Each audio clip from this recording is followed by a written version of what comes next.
Hi there. I hope you've had a good week. Now, before we proceed to Wright's last three chapters, in Surprised by Hope, let's review. Module thesis, which you can see on the screen, is as follows. Wright connects Jesus' resurrection and the redemption of creation to God's mission in the world. So in the previous video, you went through chapters 9 through 12 of Surprised by Hope and did four small but important things. First, you evaluated Wright's claims about Jesus as the once and future judge of humankind. Second, you examined his claims about the resurrection of the body. Third, you reviewed his assessment of various views of the afterlife, purgatory, paradise, and hell. And fourth and finally, you interpreted his assertions about salvation in chapter 12, ending on the note that Jesus' resurrection forecasts the resurrection of all his friends who will work to renew the world as co-creators with God. Having said all that, in this video you have only three lesson objects. First, you'll evaluate Wright's claim that all our good deeds in the present impact our building for God's kingdom in the future. Second, you'll examine Wright's arguments about the biblical roots of God's mission in the world in light of Jesus' resurrection. Third and finally, you will assess Wright's discourse about living the future of God's mission, especially his assertions about renewing physical space, time, and matter for the sake of that mission. All right, first up, in his 13th chapter, Wright links his definition of salvation, again, being raised to life in God's new heaven and new earth, to Christians' present embodiment of God's transformative mission in the world. He affirms that contrary to a spirituality based in our efforts, human beings do not build God's kingdom. God alone, according to Wright, builds God's kingdom, but we can help. He states, God intends his wise, creative, and loving presence and power to be reflected, imaged if you like, into his world through his human creatures. He has enlisted us to act as his stewards in the project of creation.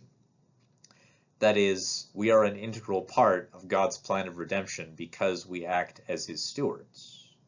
Indeed, Wright claims that every act of love, gratitude, and kindness, every minute spent teaching a severely handicapped child to read or walk, every act of care and nurture, of comfort and support for one's fellow human beings and one's fellow non-human creatures, all this will find its way into the new creation that God will one day make.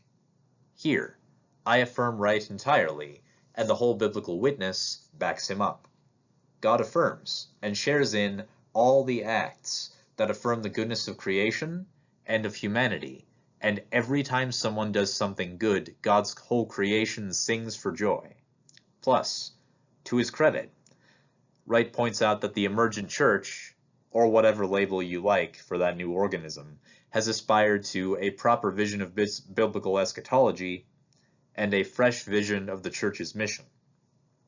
He further observes that space, time, and matter are to be redeemed in God's kingdom. We'll get there in a minute. I am sure Tinker would get right on board with the redemption of space and time and matter.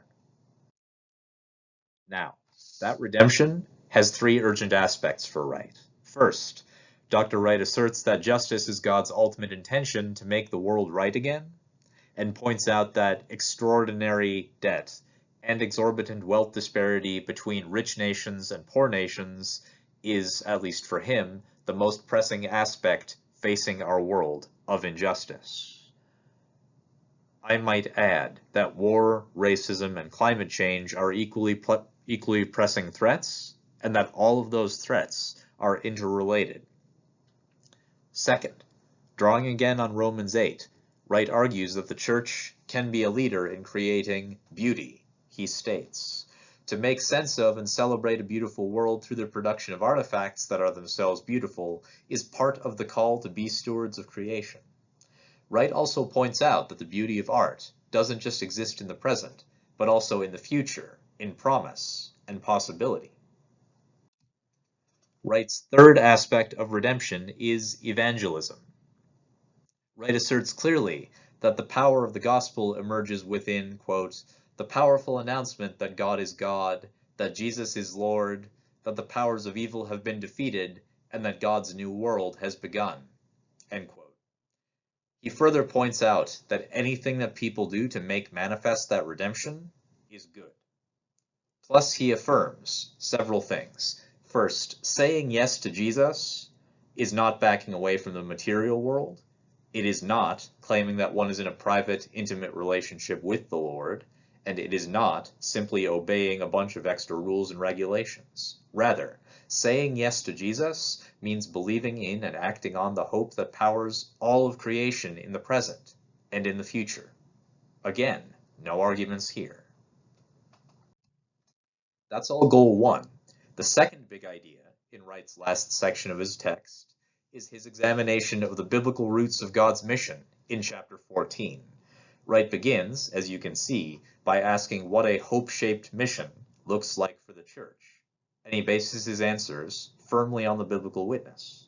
First, Wright asserts unequivocally, quote, "God has vindicated the Jesus who proclaimed the kingdom and died as Israel's representative."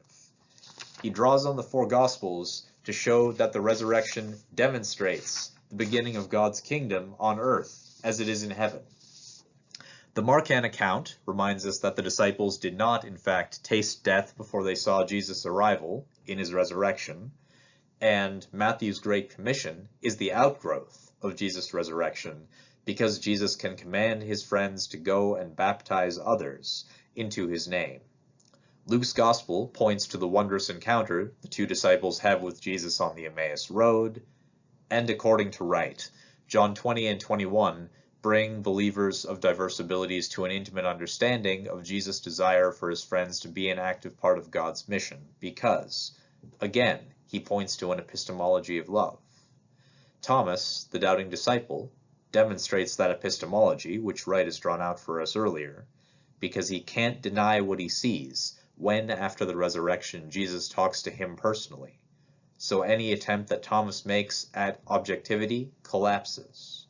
Plus, Peter changes from fisherman to shepherd, which denotes his attempt to not simply live out the status quo, but to take on the responsibility of embodying a part of Jesus' mission to the world. Now, Wright's analysis of the book of Acts in the same vein is a little spotty, but the idea is still there. According to Paul, Jesus' resurrection inaugurates a renewed way of life as all creation looks forward to redemption and resurrection. Then, Wright analyzes Paul's writings for further evidence of God's inauguration of resurrection life. He begins, again, with 1 Corinthians 15, verses 12 through 28. Wright asserts that Paul is claiming in that place both that Jesus' resurrection has expiated human sins once and for all, and that the resurrection for which the Jewish people long has been split into two parts, Jesus and everyone else's. Plus, in terms of Romans 6, 2 through 10, Wright affirms Paul's argument that our baptisms in Christ have cleansed us of sin and turned us around so that we are now raised from death. In the now, in this moment, we experience a part of the risen life of Christ in our bodies. Additionally, in terms of Colossians 3, Wright states categorically that Christians are meant to live now as conduits of the resurrecting and redeeming grace of God. It's a tall order, but this is surely part of what God calls us to do. Now, the third and final big idea for this last section of Wright is his discourse about living the future of God's mission in the present time in his 15th and final chapter. Wright first makes the claim that Easter ought to be a blowout festival, a rager, we might say where I'm from, because of Christians' mandate to celebrate God's resurrection life and love. Furthermore, he argues that Easter can be a season for taking things up that contribute to one's flourishing and to the betterment of the world. I will note that creating joy and flourishing takes a lot of energy, but fundamentally, I agree. Next, Wright reflects on what it means in the present to reclaim space, time, and matter for God's purposes. In terms of space, Wright urges the reclamation of thin spaces like church sanctuaries, places where believers can clearly discern and act on God's presence. In terms of redeemed time, He argues that the Julian calendar testifies to Jesus' lordship, that an in-depth study of church history is vital to an eschatologically oriented church, and that keeping Sunday as a Sabbath day is a vital spiritual practice. In terms of matter, Wright contends that the sacraments are an essential conduit for the affirmation of bodily life. Now, unhappily, Wright argues against the misuse of the sacraments in this section, rather than affirming their appropriate place in the ritual discourse. Happily, he'll pick that up in just a minute. Let me focus on the 6 central aspects of Christian spirituality that Wright highlights in order to summarize the last 25 pages of his book. Happily for this student of the sacraments, as I say, Wright claims that baptism and new birth presuppose the participation of the believer in Jesus' resurrection life as the gateway to membership in God's family. Moreover, Wright contends that the Eucharist is what he calls the arrival of God's future in the present. I agree. Just as Frisk and Weborg have made clear for us in a prior module, the Eucharist brings God's future directly into the present amongst us. Plus, Wright argues that prayer is not simply natural mysticism or a petition to an obdurate deity, but an intimate relationship with a loving Creator. He also clarifies that the Scriptures, the records of God's covenant with Israel, are also the container for God's promises about Jesus' resurrection life. He asserts furthermore that holiness issues from our understanding of Jesus' resurrection too, just as he claimed in a prior chapter. And lastly, Wright uses 1 Corinthians 13 to assert, quote, "Love is not our duty, it is our destiny.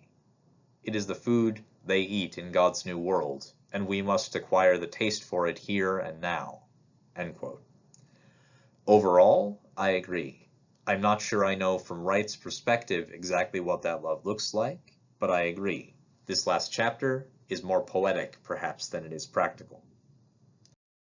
Having said all that, we need to recap.